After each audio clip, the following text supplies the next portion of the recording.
Bismillahirrahmanirrahim. Assalamualaikum warahmatullahi wabarakatuh.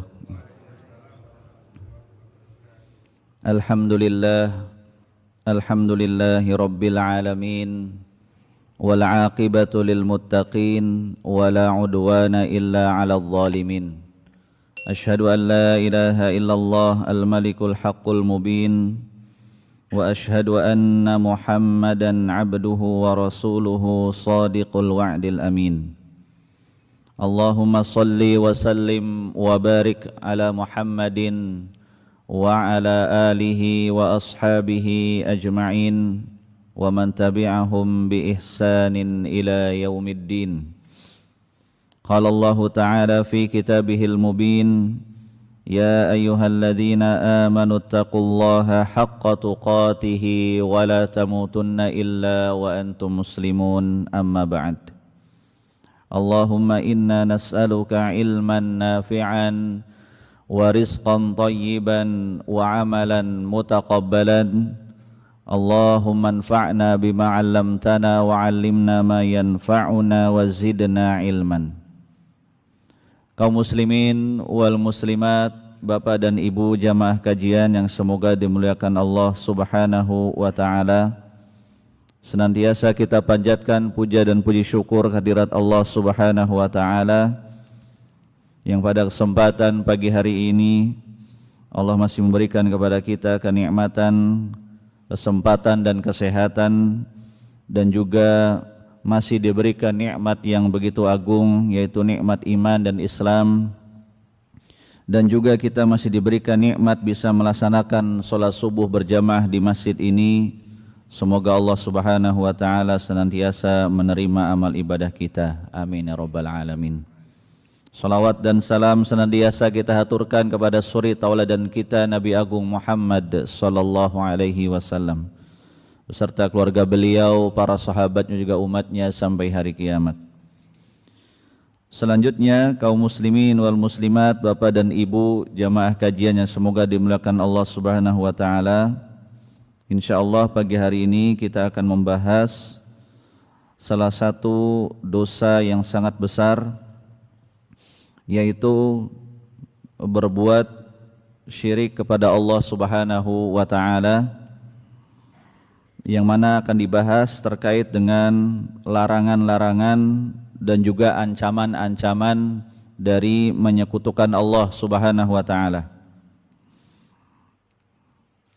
Kaum muslimin wal muslimat, Bapak dan Ibu jamaah kajian yang semoga dimuliakan Allah. Kita sebagai seorang muslim dan muslimah tentunya telah berikrar dan bersaksi bahwasanya Allah Subhanahu wa taala itu adalah sesembahan kita. Tidak ada sesembahan kecuali hanya Allah Subhanahu wa taala yang berhak untuk disembah. Sehingga kita sudah berikrar, bersaksi dan menyatakan dengan sebenar-benarnya bahwasanya sesembahan kita, Tuhan kita, yang benar hanya Allah Subhanahu wa taala, tidak ada yang lain. Oleh karena itu, untuk menyempurnakan persaksian kita tadi, kita perlu mengetahui yang menjadi lawannya. Kalau tadi kita bersaksi la ilaha illallah, yaitu bersaksi tauhid kepada Allah, maka kita juga harus mengetahui lawannya, yaitu kesyirikan. Yang mana kesyirikan berarti memberikan sesuatu hak yang khusus hanya bagi Allah tapi diberikan kepada selainnya. Maka kita akan membacakan atau menukilkan dari kitab Al-Kabair karya Al-Imam Az-Zahabi Asy-Syafi'i rahimahullahu taala, yang mana di sini beliau akan membahas dan menyampaikan terkait dengan larangan-larangan dan juga ancaman-ancaman dari menyekutukan Allah Subhanahu wa taala yang wajib untuk kita waspadai. Imam Az-Zahabi, semoga Allah merahmatinya, beliau berkata, fal kabiratul ula asyirku billah. Dosa besar yang pertama adalah menyekutukan Allah Subhanahu wa taala. Wa huwa an taj'ala lillahi niddan wa huwa khalaqaka. Kesyirikan adalah engkau menjadikan bagi Allah tandingan sekutu, dalam keadaan Allah lah yang telah menciptakanmu. Kemudian beliau menyebutkan contoh dari perilaku kesyirikan.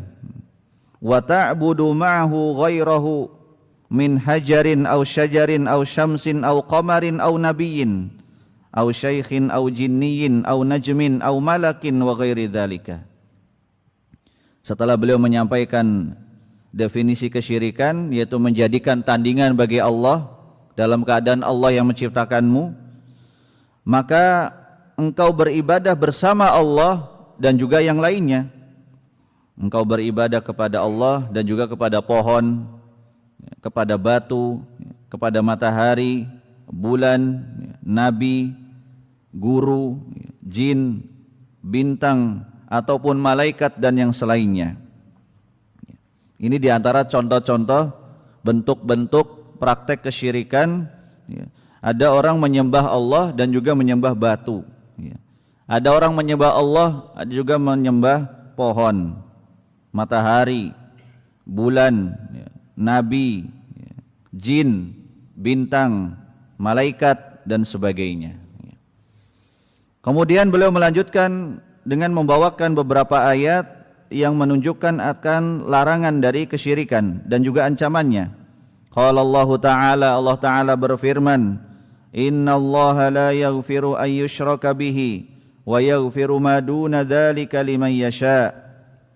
Sungguhnya Allah tidak akan mengampuni dosa syirik dan akan mengampuni dosa yang di bawahnya bagi siapa yang Allah kehendaki. Wa qala ta'ala, dan Allah Ta'ala juga berfirman, Innahu man yushrik billah faqad harramallahu alaihil jannah. Sesungguhnya orang yang menyekutukan Allah, maka sungguh akan Allah haramkan atasnya surga. Wa qala ta'ala, dan Allah Ta'ala juga berfirman, Inna syirka la zulmun azim. Sesungguhnya kesyirikan itu adalah kezaliman yang sangat besar. Wal ayatu fi dzalika katsiratun. Dan ayat-ayat yang melarang dan mengancam kesyirikan di dalam hal itu sangat banyak sekali. Kaum muslimin wal muslimat, Bapak dan Ibu jamaah kajian yang semoga dimuliakan Allah Subhanahu wa taala. Maka beberapa ayat yang dibawakan oleh beliau tadi menjadi kewaspadaan dan perhatian buat kita semuanya. Jangan sampai kita menyekutukan Allah Subhanahu wa taala. Kemudian penjelasan yang berikutnya, definisi syirik yang disebutkan oleh Az-Zahabi ini, yaitu engkau mengambil tandingan bagi Allah Subhanahu wa taala padahal Dia yang telah menciptakanmu, diambilkan dari sabda Rasulullah sallallahu alaihi wasallam tatkala beliau ditanya tentang dosa besar yang paling besar. Dosa apa yang paling besar?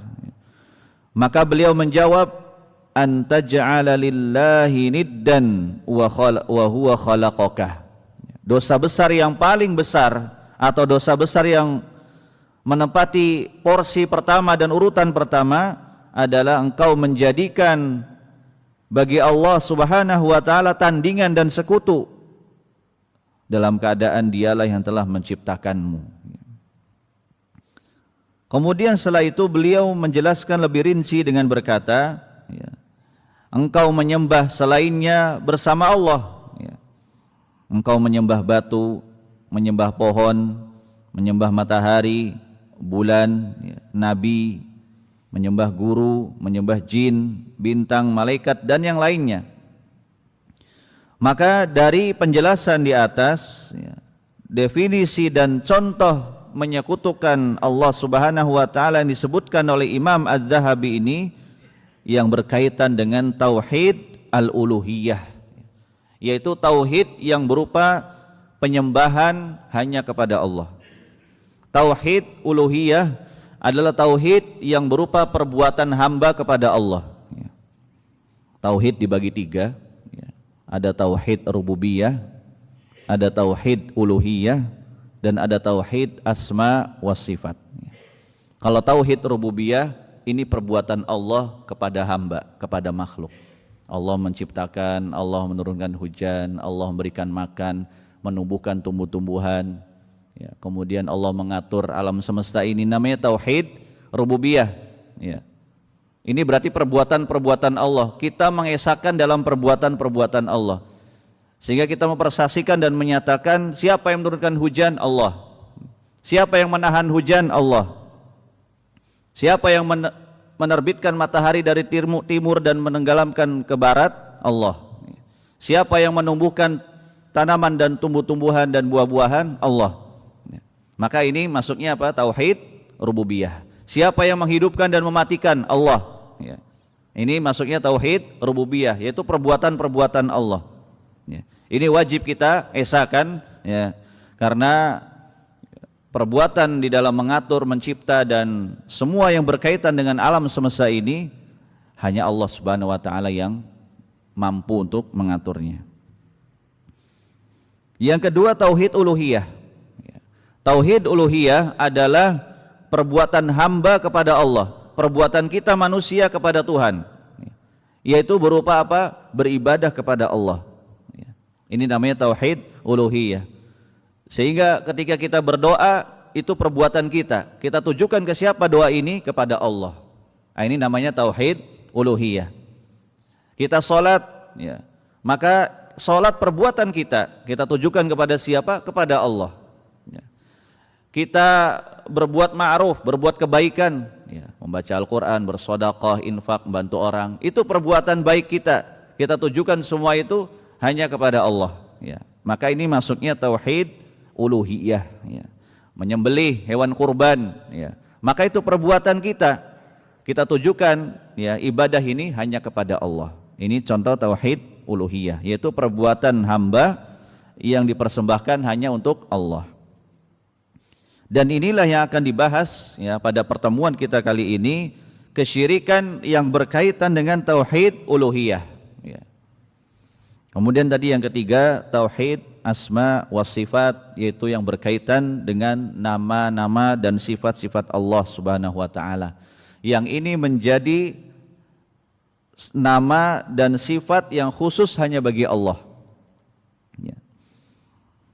Dan pembahasannya panjang terkaitan dengan asma wa sifat ini, ya. Maka kita fokus pada pembahasan kita pada kesempatan pagi hari ini, yaitu berkaitan dengan tauhid uluhiyah, yang berkaitan dengan peribadatan dan perbuatan hamba kepada Allah Subhanahu wa taala. Siapa yang beribadah kepada Allah Subhanahu wa taala dan juga beribadah kepada selain Allah Subhanahu wa taala, maka ia telah terjerumus dalam kesyirikan.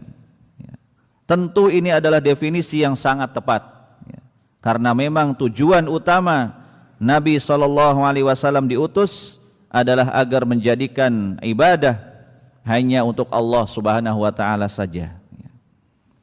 Jadi tujuan seluruh para nabi dan rasul, ya, diutus kepada manusia, ya, adalah untuk menjadikan peribadatan hanya untuk Allah Subhanahu wa taala saja, yaitu tauhid uluhiyah. Allah Subhanahu wa taala berfirman di dalam Quran surah Az-Zariyat ayat 56, "Wa ma khalaqtul jinna wal insa illa liya'budun." Tidaklah aku menciptakan jin dan manusia kecuali untuk beribadah kepadaku. Kemudian Nabi SAW berkata kepada sahabat Mu'adz bin Jabal radhiyallahu an, tatkala mengutusnya ke negeri Yaman untuk berdakwah, maka beliau menitipkan pesan kepadanya, innaka sata'ti qauman ahla kitab, sungguhnya engkau akan mendatangi di Yaman nanti kaum ahlu kitab. Fa idza ji'tahum fad'uhum ila an yashhadu an la ilaha illallah wa anna muhammadar rasulullah. Apabila engkau sudah tiba atau datang, ya, di tengah-tengah mereka, maka serulah mereka, dakwahilah mereka agar mereka bersaksi bahwasanya tiada sesembahan yang hak kecuali hanya Allah, dan bahwasanya Muhammad adalah utusan Allah. Dalam riwayat yang lain disebutkan, falyakun awwala ma tad'uuhum ilaihi ibadatullah. Jadikan dakwahmu yang pertama adalah menyeru kepada mereka supaya mereka beribadah hanya kepada Allah, yakni tauhid uluhiyah. Karena beribadah kepada Allah adalah perbuatan kita hamba. Kemudian dalam riwayat yang lainnya juga disebutkan falyakun awwala ma tad'uuhum ila ayyuhidullah. Jadikan apa yang kau serukan kepada mereka agar mereka mentauhidkan Allah.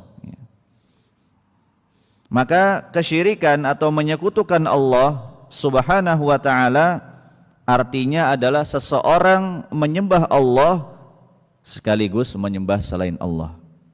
Ini kesyirikan, definisi kesyirikan. Seseorang menyembah Allah, mungkin dia berdoa kepada Allah, mungkin dia sholat kepada Allah, mungkin dia menyembelih untuk Allah, berpuasa untuk Allah, bernazar untuk Allah, tetapi sekaligus menyembah juga kepada yang lainnya.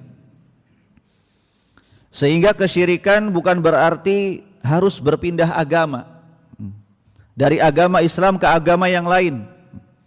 Bahkan syirik bisa terjadi tanpa harus berpindah agama. Karena meski seorang KTP-nya Islam dan ia juga menyembah Allah Subhanahu wa ta'ala, akan tetapi di saat yang sama ternyata dia juga menyembah kepada selain Allah Subhanahu wa ta'ala, maka ia telah melakukan kesyirikan. Jadi orang musyrik atau orang yang menyekutukan Allah menunjukkan bahwa dirinya masih menyembah Allah, hanya saja dia juga menyembah yang lainnya. Inilah yang membedakan mana muslim, mana musyrik. Sama-sama menyembah Allah, cuman bedanya kalau yang muslim menyembahnya hanya kepada Allah yang satu. Tapi kalau yang musyrik, dia menyembah Allah juga menyembah yang lainnya. Ini yang membedakan mana muslim, mana musyrik.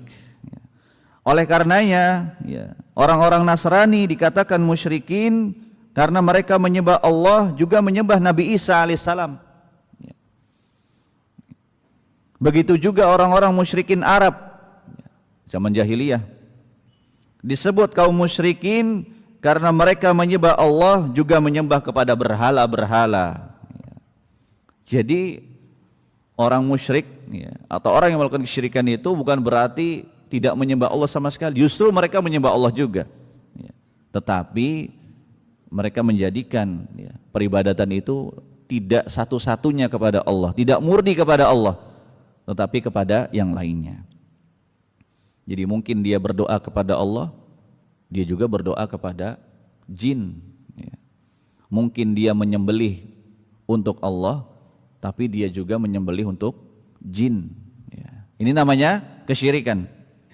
Seseorang melakukan sedekah dalam mewujudkan rasa syukur dia tujukan kepada Allah dan juga ditujukan kepada penguasa laut atau penguasa gunung atau penguasa daratan misalkan. Ini juga namanya kesyirikan. Dan itulah yang dilakukan oleh kaum musyrikin zaman jahiliyah dahulu. Disebutkan dalam Al-Quran, Allah Subhanahu wa ta'ala mengisahkan bagaimana orang-orang musyrikin zaman jahiliyah dahulu ketika kondisi mereka sudah hampir mati, tenggelam di lautan, mereka murni doanya hanya kepada Allah. Allah sebutkan falamma najjahum ilal barri idzahum musyrikun. Tatkala mereka berlayar di lautan, naik kapal, kemudian kapalnya goyang, lautnya terjadi gelombang tinggi, ada angin kencang, hujan turun, petir menggelegar, mereka sudah merasa hampir binasa, kayaknya tidak bakal selamat sampai daratan. Maka mereka da'awullaha mukhlishina lahuddin, mereka berdoa kepada Allah dengan ikhlas, mereka berdoa hanya kepada Allah. Mereka tinggalkan berhala-berhala mereka yang ada di sekitar Mekah ketika itu, yang ada di rumah-rumah mereka yang ada di Mekah, yang ada di sekitar Ka'bah, yang mereka letakkan berhala-berhala mereka itu, mereka tinggalkan. Mereka nggak percaya ini nggak bisa nolongin. Mereka hanya percaya kepada Allah, Allah yang bisa menolong mereka, bisa menyelamatkan mereka. Tetapi masalahnya falamma najjahum ilal barri idzahum musyrikun, Setelah Allah selamatkan mereka ke daratan, mereka berbuat syirik lagi. Mereka berdoanya kepada berhala lagi. Mereka berdoanya kepada jin lagi. Mereka berdoanya kepada bulan, bintang dan matahari lagi. Nah, inilah kesyirikan ya, yang diperangi oleh Nabi SAW, didakwahkan mereka untuk masuk Islam supaya menjadikan peribadatan mereka baik dikala senang, susah, bahagia, sedih, lapang maupun kepepet, hidup senang maupun hampir binasa, semua doa dan ibadah itu ditujukan hanya kepada Allah Subhanahu wa taala. Kemudian adapun orang-orang yang murni tidak menyembah Allah atau istilahnya ateis, maka secara syariat tidak disebut dengan musyrik. Demikian juga orang-orang yang hanya menyembah murni kepada selain Allah, entah menyembah patung, entah menyembah bulan, bintang, matahari, atau mungkin menyembah hewan, menyembah tanaman, tumbuhan, jin, murni menyembah mereka, tidak menyembah Allah, maka mereka tidak disebut sebagai kaum musyrikin, alias mereka sudah pasti orang kafir. Sebagaimana juga orang-orang Majusi yang hanya menyembah api dan tidak menyembah Allah secara syariat. Mereka murni menyembahnya kepada api. Jadi kaum Majusi ini mereka punya api yang tidak akan pernah padam menurut mereka. Api itu akan selalu menyala. Dan api itu simbol kebaikan dan keburukan. Api ini bisa menjadi baik, bermanfaat buat manusia, bisa juga menjadi keburukan, kebinasaan buat manusia. Maka mereka menyembah api, murni menyembah api. Maka saya ingatkan, kalau ada mungkin kaum muslimin yang kalau berdoa di depan api, baik besar maupun kecil, menyalakan lilin, kan ada apinya, kemudian dia berdoa begini, nah itu mirip kaum Majusi. Maka tidak boleh kita bertasyabuh menyerupai mereka. Banyak ini, kalau saya perhatikan kaum muslimin yang awam, mereka kalau berdoa di depan lilin, kemudian sambil menggenggamkan tangan, memejamkan mata, bahkan tidak menghadap kiblat, mereka berdoa dalam hatinya atau dengan suara lirih. Maka ini mirip dengan amalan orang-orang Majusi. Maka tidak boleh kaum muslimin dan muslimat untuk berdoa dengan cara seperti ini. Bagaimana doa yang diajarkan oleh Allah dan juga Rasulnya kepada kita, dengan cara menghadap kiblat, mengangkat kedua tangan, berdoa. Inilah cara yang diajarkan dalam Islam, bukan dengan harus menyalakan lilin di depan, kemudian menggenggamkan tangan, kemudian memejamkan mata, dan tidak menghadap ke kiblat, tapi menghadap ke api. Maka itu bukan dari ajaran Islam, karena itu menyerupai orang-orang Majusi. Maka orang-orang Majusi ini mereka murni menyembah api, menjadikan api itu sebagai Tuhannya. Maka mereka tidak dikatakan sebagai kaum musyrikin, dan mereka adalah orang-orang kafir, akan tetapi syariat menyeru manusia untuk beribadah hanya kepada Allah dan meninggalkan seluruh sembahan selain Allah. Apakah sembahan tersebut disembah tanpa menyembah Allah atau dengan juga menyembah Allah? Jika menyembah Allah bersama selain Allah saja, dosanya sangat besar. Seseorang menyembah Allah tetapi juga menyembah kepada selain Allah, ini disebut dengan kesyirikan. Dosanya sudah sangat besar, bagaimana lagi dengan orang yang murni tidak menyembah Allah sama sekali, alias menyembah kepada selain Allah, maka dosanya sangat lebih besar lagi. Jadi level kesyirikannya yang paling parah itu adalah betul-betul orang itu tidak menyembah Allah, malah justru menyembah kepada selain Allah. Tadi contohnya menyembah api, menyembah patung, menyembah matahari, murni menyembah itu. Mereka tidak menyembah Allah, maka dosanya tingkat yang paling atas. Kemudian yang di bawahnya adalah dosa kesyirikan, yaitu seorang masih menyembah Allah tetapi juga menyembah kepada yang lainnya. Sungguh saat ini kita mendapatkan pemandangan yang sangat mengherankan. Betapa banyak orang yang menyembah sesuatu yang lebih hina dari dirinya sendiri. Kita dapati ada orang yang menyembah sapi atau kerbau yang tidak berakal. Padahal ketika ia diejek ya atau dipanggil dengan sebutan dirinya seperti sapi atau kerbau, tentu dia tidak akan diterima atau tidak terima, akan marah. Hei sapi, marah. Kita aja kalau dipanggil, hei muka kerbau, marah. Lalu mengapa bisa dirinya menyembah sapi atau kerbau? Di mana akalnya? Bukankah seharusnya yang menyembah itu lebih rendah dari yang disembah? Kita menyembah Allah, kita lebih rendah dari Allah, pantas, karena kita makhluknya, kita hambanya. Tapi kita menyembah sapi, menyembah kerbau, dalam keadaan kita dengan sapi levelnya lebih tinggi kita manusia. Lalu bagaimana bisa ada penyembah lebih tinggi dari yang disembah? Kita lebih tinggi dari sapi atau kerbau, ini contoh. Lalu bagaimana bisa? Ini dikatakan sebagai sesuatu yang dibenarkan ketika seseorang menyembah sesuatu makhluk yang lebih rendah dari dirinya. Inilah pemandangan yang kita saksikan di mana sapi atau kerbau dinantikan air seninya atau kotorannya untuk diminum, diusap-usap dan dijadikan sebagai simbol keberkahan. Ini contoh. Dan itu terjadi di tengah-tengah kaum muslimin, karena mereka awam, mereka jauh dari tauhid, mereka tidak mendekat kepada majelis ilmu. Secara logika, saya yakin orang Indonesia itu pintar-pintar lah, bisa berpikir sapi, kerbau, orang. Kalau ditanya lebih mulia mana? Jelas manusia, orang. Sebab kita sempurna, diberikan akal, diberikan mata, pendengaran, kaki dua, tangan dua, kemudian bisa berpikir, bisa menulis, bisa makan dengan tangan kanan, kemudian apa artinya bisa berbicara dengan jelas. Bandingkan dengan sapi dan kerbau tadi, dia makan langsung dari mulutnya, tidak pakai tangan lagi, kemudian tidak bisa berbicara dengan jelas. Kemudian mohon maaf ketika buang kotoran pun tidak lihat-lihat kondisi. Kalau kita kan kalau mau buang kotoran, cari kamar mandi di mana, ditutup pintunya, aurat tertutup, tidak dilihat orang. Berbeda dengan sapi dan kerbau tadi. Mungkin dia kalau udah kebelet udah di situ aja langsung keluar. Nah, apakah pantas yang seperti ini dijadikan sesembahan dalam keadaan yang menyembah manusia kok lebih tinggi dari yang disembah?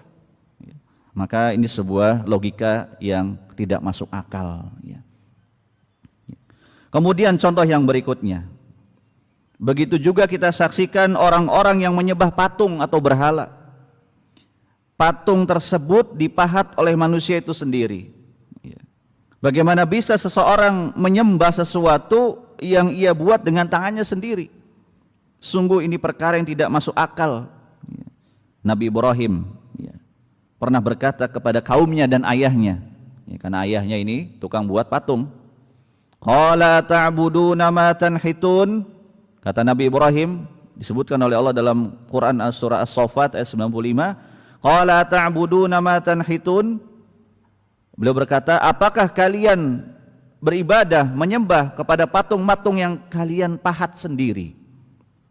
Kalian bikin patung kemudian disembah sendiri. Ini kan aneh, masa Tuhannya dibikin dulu? Masa Tuhan baru ada sebelum hambanya? Kalau kita dengan Allah kan Allah sudah lebih ada, kita baru muncul belakangan, pantas kita makhluknya, kita hambanya. Tetapi ini ketika mau membuat Tuhan, dia buat dulu, dia pahat dulu, udah jadi baru disembah. Maka ini sebuah perkara yang tidak masuk akal. Kemudian juga demikian juga kita mendapati seseorang yang membuat Tuhan dengan bentuk yang aneh, seperti memiliki telinga gajah. Ini misalkan gambar atau patung, dibuat. Jadi Tuhannya dibuat dulu, baru bisa disembah. Tapi bentuknya aneh. Ada telinga tapi telinga gajah. Memiliki 4 wajah, wajahnya ada 4, mungkin depan, belakang, kanan, kiri. Kemudian memiliki banyak tangan, bukan cuma 2, ada 4 mungkin, ada 5, ada 6. Maka ini bentuk yang sangat-sangat aneh, bahkan menyeramkan. Bukankah manusia tidak suka jika dirinya memiliki bentuk seperti itu. Ya, mohon maaf ya, di antara kita aja mungkin kalau ada saudara-saudara kita diuji dengan disabilitas ya, entah mungkin tangannya buntung, kakinya buntung ya, atau mungkin tunanetra, tunarungu, tunawicara, itu merasa ada sesuatu yang kurang ya, dan tidak pede ya, dibandingkan dengan normal seperti kita. Alhamdulillah, merasa dirinya itu kok aneh ya, orang-orang tangannya dua kok dia buntung tangannya, bahkan ada sejak lahir tidak punya tangan dan kaki ya.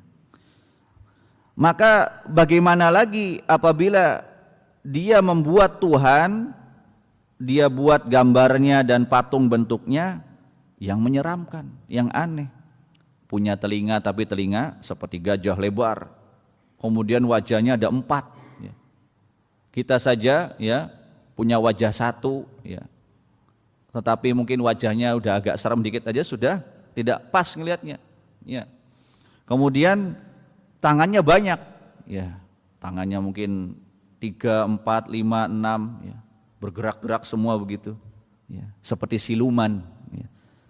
Nah, lalu bagaimana bisa seseorang menggambarkan Tuhannya dengan sesuatu yang ia sendiri nggak suka atau bahkan menganggap itu sesuatu yang serem? Ini hanyalah khayalan seorang yang tidak pernah ada makhluk seperti ini. Yang menghayalkan syaitan datang, Tuhanmu itu bentuknya kayak gini, gini, gini, akhirnya dibuat patungnya. Maka ini beberapa contoh-contoh realita yang ada di masyarakat. Di tengah-tengah manusia, ya, mereka ada yang menyembah sapi atau kerbau atau bahkan tikus, ya, sesuatu yang lebih hina dari dirinya, sesuatu yang hewan yang orang kalau ada tikus di rumah aja kita geli dan kita usir ya, bahkan kita bunuh ya karena mengganggu. Apakah pantas untuk disembah? Kemudian menyembah patung yang dibuat sendiri. Kan aneh, masa Tuhannya baru dibuat baru ya, belakangan daripada yang menyembah. Kemudian juga menyembah sesuatu yang bentuknya seperti siluman ya. Maka sudah dipastikan ini semua adalah kesyirikan yang menyimpang. Imam Ibnul Qayyim rahimahullah di dalam kitabnya Madarijus Salikin menjelaskan tentang macam-macam kesyirikan, yaitu syirik besar dan syirik kecil. Jadi kesyirikan itu ada 2, ada syirik besar dan syirik kecil. Syirik besar dan syirik kecil semuanya termasuk dosa-dosa besar. Jadi bukan berarti ketika disebut syirik kecil, oh dosa kecil, bukan. Syirik besar, dosa besar. Syirik kecil juga dosa besar. Dinamakan kecil untuk membedakan dengan syirik besar. Syirik besar membuat pelakunya tidak diampuni ketika dia belum bertaubat sebelum matinya. Berbeda dengan syirik kecil yang masih bisa untuk diampuni. Maka beliau melanjutkan, adapun syirik kecil contohnya seperti riya atau pamer di dalam memamerkan kebaikan kita atau ibadah kita, menampakkan ibadah di hadapan manusia, bersumpah kepada selain Allah ini juga sering, demi Allah, demi Rasulullah. Ini nggak boleh, Pak. Ini tidak boleh. Ini saya masih sering dengar orang itu bersumpah seperti itu. Mungkin kayaknya mantep. Demi Allah, demi Rasulullah. Ini syirik kecil. Dan itu dosa besar. Maka jangan diulangi lagi kalau ada yang terlanjur seperti itu. Sumpah itu murni hanya kepada Allah. Demi Allah, titik. Kemudian dilanjutkan isi sumpahnya apa. Dan kita juga tidak boleh bermudah-mudahan untuk bersumpah. Perkataan seseorang ini terjadi karena kehendak Allah dan kehendakmu. Ini terjadi karena ketentuan atau kehendak Allah dan juga kehendakmu. Ini juga tidak boleh. Misalkan terjadi musibah, bencana alam, maka atau kecelakaan, kemudian ada yang meninggal, ada yang luka, ada yang sakit, mengatakan ini tragedi ini nih gara-gara kehendak Allah dan juga gara-gara kamu. Dan jadi pakainya kalimat dan, maka ini nggak boleh, ini syirik kecil. Kemudian juga seorang mengatakan saya berserah diri kepada Allah dan kepadamu. Ini juga termasuk kesyirikan, syirik kecil. Dan syirik kecil ini bisa menjadi syirik besar ketika dia menggantungkan seluruh apa yang diucapkannya tadi itu kepada selain Allah Subhanahu wa taala. Contoh terjadi musibah, bencana alam atau kecelakaan, kemudian dia meyakini ini murni hanya tragedi alam, ya. Ini juga sering kita dengar ucapan-ucapan bahwa oh bencana ini terjadi karena terjadinya fenomena alam, ya. Ini syirik kecil masuknya, ya. Dan sekali lagi syirik kecil itu dosa besar, ya, bukan berarti oh syirik kecil berarti kecil, enggak. Syirik kecil itu hanya untuk membedakan dengan dosa syirik besar. Ini enggak boleh kalau terjadi musibah katakan ini semua terjadi karena takdir Allah. Inna lillahi wa inna ilaihi rajiun. Itu seorang muslim, apapun yang terjadi, ya, kematian, musibah, kecelakaan, ya, semua ini sudah Allah yang menentukan. Tidak boleh mengatakan oh ini gara-gara tragedi fenomena alam atau karena musim ini musim itu. Itu boleh dengan sebab duniawi boleh. Tapi perkataan yang pertama diucap hendaklah seorang mengatakan ini semua terjadi karena kehendak Allah. Baru setelah itu kemudian dia jelaskan sebabnya. Oh kecelakaan ini terjadi dengan sebab tadi tiba-tiba ada orang belok kanan sennya kiri, atau sen kiri beloknya kanan, ya, atau dia nerabas lampu merah kemudian terjadi kecelakaan. Ini boleh menerangkan sebab, ini boleh, ya. Tetapi ini tidak meyakini sebagai satu-satunya sumber, ya, kejadian tadi. Kemudian, ya,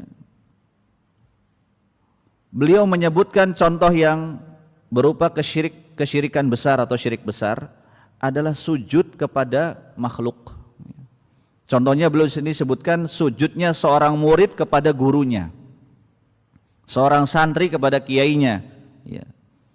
Maka ini nggak boleh, ya. Ini namanya syirik besar, ya. Sehingga mohon maaf, ya, tidak boleh seorang kiai, ustadz, dai, ya, atau guru itu nyuruh muridnya ngesot, ya. Tahu ngesot Pak ya? Dari jalan. Jadi misal saya di sini nih, murid saya udah nongol dari sana, nggak boleh jalan, ngesot dari sana, dalam keadaan sambil kayak sujud-sujud gitu. Nah, ini nggak boleh, ya. Ini termasuk syirik besar. Karena sujud itu ditujukan hanya kepada Allah, tidak boleh kepada makhluk. Dahulu dalam syariat beberapa nabi dahulu memang betul sujud itu pernah diizinkan oleh Allah kepada sebagian manusia dengan yang lainnya. Contoh,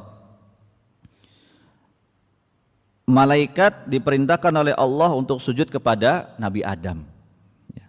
Ini syariat dahulu, ya. Syariat zamannya Nabi Adam. Dan Allah yang memerintahkan, ya. Dan sujudnya sujud ihtiraman, sujud penghormatan, bukan sujud ibadah. Ketika itu diizinkan berarti boleh.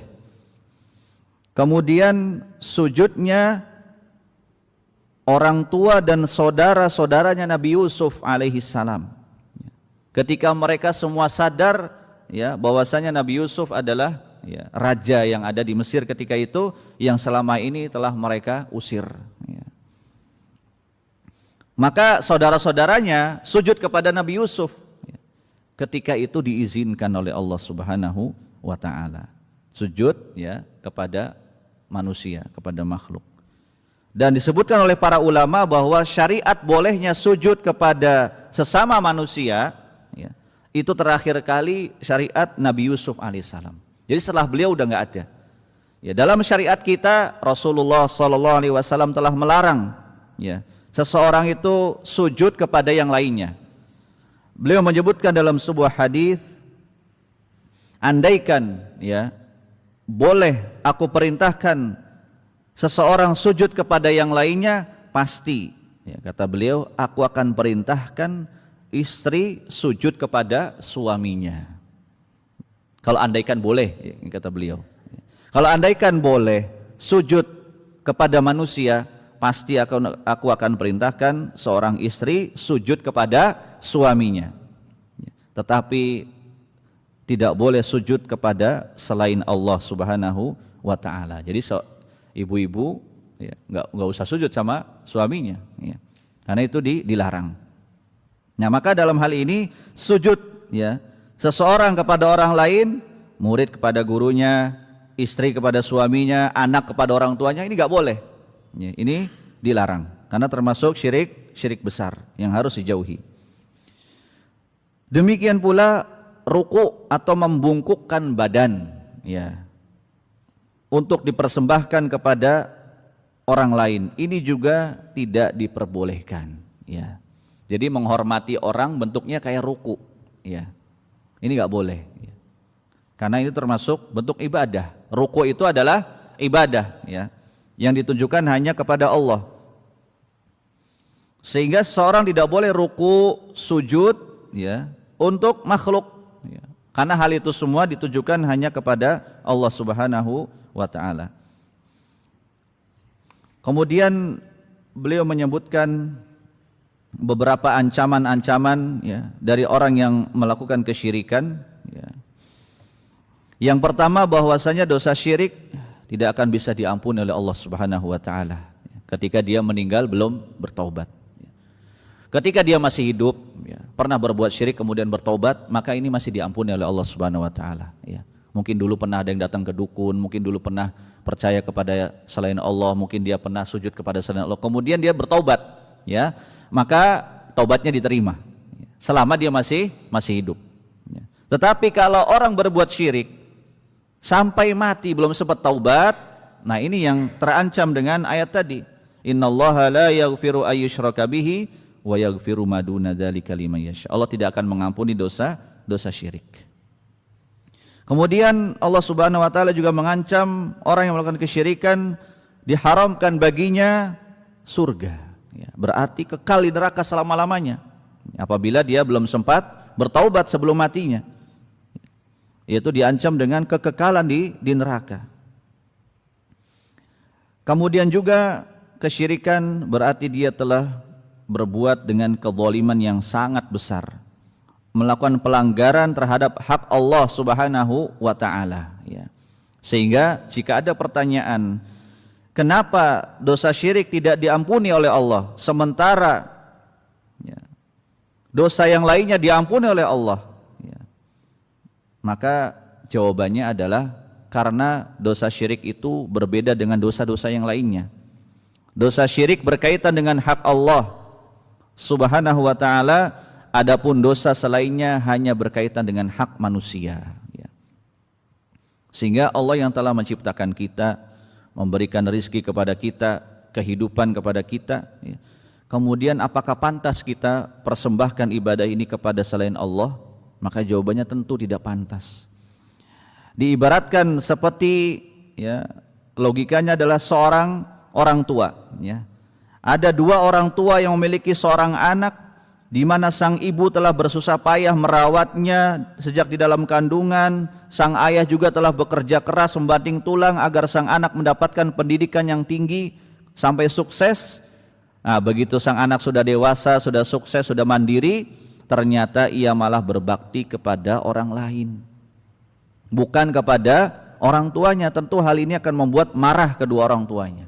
Orang tuanya udah ngurusi anaknya, begitu anaknya udah sukses, kok malah durhaka sama orang tuanya, malah justru berbuat baiknya kepada selain orang tuanya. Ini seperti kesyirikan tadi. Allah yang udah ngurusi kita, menciptakan kita, memberikan segala kebutuhan sarana hidup, ya, kepada kita, kemudian kok kita malah beribadah kepada selain Allah, kita persembahkan ibadah kepada selain Allah yang telah memberikan sekian banyak kebaikan dan kenikmatannya kepada kita.